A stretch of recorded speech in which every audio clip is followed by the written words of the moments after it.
Welcome to Miss Nightmare, where your worst fears come to life. Today, we delve into the chilling story of a family who moved into their dream home, only to find it was more of a nightmare. It was a bright, sunny day when the Johnson family first stepped into their new abode. A quaint house nestled in a quiet neighborhood, it was everything they had ever dreamt of. The parents, John and Mary, were bubbling with joy, their eyes filled with dreams of a peaceful life ahead. Their two children, Emily and Tom, were equally excited, running around the house, exploring every nook and corner. Even their loyal golden retriever, Max, seemed to share their enthusiasm, his tail wagging non-stop. The air was thick with anticipation, the beginning of a new chapter. But as the sun began to set, the house seemed to take on a different aura. Little did they know, their dream home held a terrifying secret. As they settled in, they discovered an antique mirror left behind by the previous owners. This was no ordinary mirror. It was an exquisite piece, framed by ornately carved mahogany. The mirror surface itself was eerily reflective, as though it held a world within its depths, separate from our own. Its grandeur was captivating, yet there was an unsettling aura that seemed to emanate from it, a chilling presence that made the air around it feel heavy and electric. The family, charmed by its antique elegance, decided to keep it. They admired its intricate details, the way the light danced off its surface, the sense of history it held. Yet they were blissfully unaware of the curse it harbored, of the malevolent force that lurked within its reflective surface. They placed it in the hallway, not knowing the horror it would soon unleash. Soon, strange occurrences began to take place in the house, as if the home itself had awakened and was trying to communicate through cryptic signs. The tranquility of our new abode was soon infiltrated by an unsettling presence. It started subtly, almost imperceptibly. Objects would shift places on their own, like a chess game being played by invisible hands. A vase on the mantel would find its way to the dining table. A book would fall off a shelf without any prompting. The chills it sent down our spines were dismissed as the quirks of an old house settling in. The eerie whispers that floated through the silence of the night came next. They were soft, barely audible, like a lullaby sung by a spectral mother to her ghostly child. It was as if the walls themselves held 1,000 stories, each one more chilling than the last, each whisper a desperate plea or a forewarning. Then, our faithful dog Max started acting out of character. He would growl and bark at the antique mirror, his hackles raised, eyes wide with fear. It was as if he could see something in the mirror that we couldn't, a malevolent force lurking within its reflective surface. The children, bless their innocent souls, were not spared either. Their dreams, once filled with fantastical adventures and candy-laden landscapes, turned into nightmares. They'd wake up screaming, their eyes filled with terror, speaking of a dark figure that watched them from the mirror. Despite all these unsettling occurrences, we dismissed them as mere coincidences, the product of our overactive imaginations in a new, unfamiliar place. We chalked it up to the stress of the move, the unfamiliar sounds of an old house, the children adjusting to a new environment. But as the days turned into weeks, the happenings in the house grew more frequent, more intense. The whispers grew louder, the objects moved with greater force, the children's nightmares more terrifying. And through it all, the mirror remained, silent and watchful, a portal to an unseen world. They dismissed these events as mere coincidences, but they couldn't have been more wrong. One by one, the family members started to act out of character. The jovial father, once the life of every family gathering, began to retreat into a world of his own, his laughter replaced by a heavy, morose silence. He was the first to feel the mirror's chilling grip. His eyes, once full of warmth and love, now bore a cold, distant gaze as if peering into some unfathomable abyss.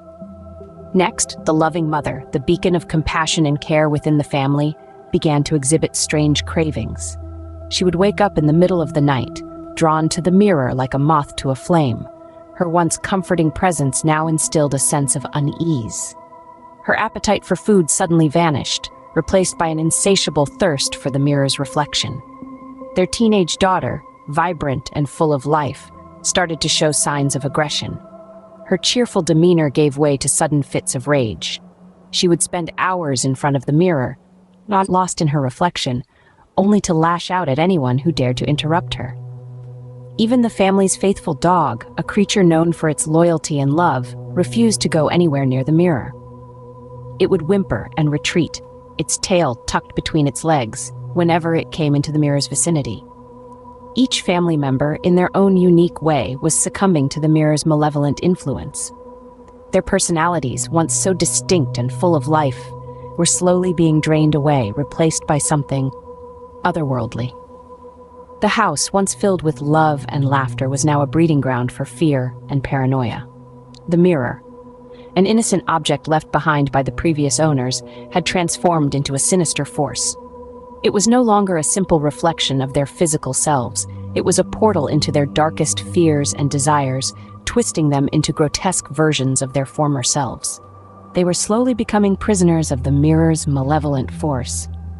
The truth behind the mirror's curse was finally revealed. They had lived in blissful ignorance, but the mirror's dark secrets could no longer be ignored. What they had once thought to be a simple reflection of their new surrounding was far from it. The antique mirror, left behind by previous owners, was a portal to the past, a conduit for a spirit hell-bent on revenge. Through a series of unnerving incidents and disturbing experiences, they had come to realize that something was amiss. It was as if the mirror was alive, watching them, waiting for the perfect moment to strike. The family, once delighted by their new dwelling, were now prisoners in their own home. In their desperate search for answers, they had reached out to the previous owners. The conversation that ensued was a chilling revelation. The mirror had been cursed, they were told. A vengeful spirit, wronged in life, had bound itself to the mirror, using it as a means to possess anyone who dared to gaze into its haunting reflection. The spirit was once a woman of extraordinary beauty and grace who had been betrayed and murdered in cold blood. Her soul, unable to find peace, had latched onto the mirror, the last object she had looked into before her untimely death.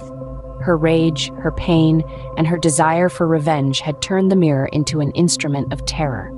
This revelation sent shivers down their spines. The mirror they had admired, the mirror they had looked into countless times, was a gateway for a malevolent force. The spirit, through the mirror, sought to enact her vengeance on the living, possessing them, causing them to act out in terrifying ways. They knew they had to get rid of the mirror, but it wasn't going to let them go that easily. The mirror had become a part of their lives, a part of their family, but it was a part that promised nothing but fear and torment. It was a part they had to sever, no matter the cost. But the question remained, would the spirit let them? Or was their fate already sealed? In a desperate attempt, they tried to destroy the mirror.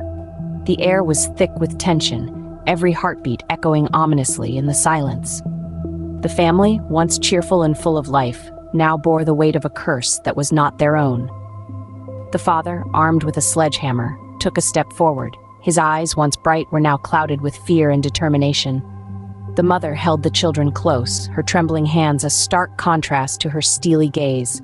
They had one chance, one hope to reclaim their lives from the malevolent force that had taken residence in their home. With a shout that echoed through the house, the father swung the hammer. The mirror, once a symbol of vanity, now a vessel of evil, shattered into a million pieces. The shards, like their fear, scattered across the floor. The house, once filled with whispers and shadows, fell silent. The chill that had permeated the air lifted, replaced by a sense of relief so profound it was almost tangible. They had done it. They had broken the mirror, and with it the curse that had plagued their family. Exhausted but victorious, they huddled together, their ordeal finally over. They had faced their fear, fought against an unknown enemy, and emerged victorious. The mirror was no more.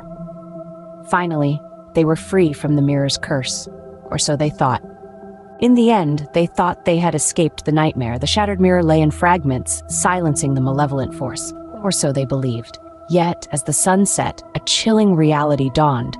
The curse was not bound to the mirror, but to those who dared to gaze into it. The family's relief shifted to dread, their lives forever shadowed by an unending nightmare. Thank you for joining us on Miss Nightmare. Until we meet again, sweet dreams.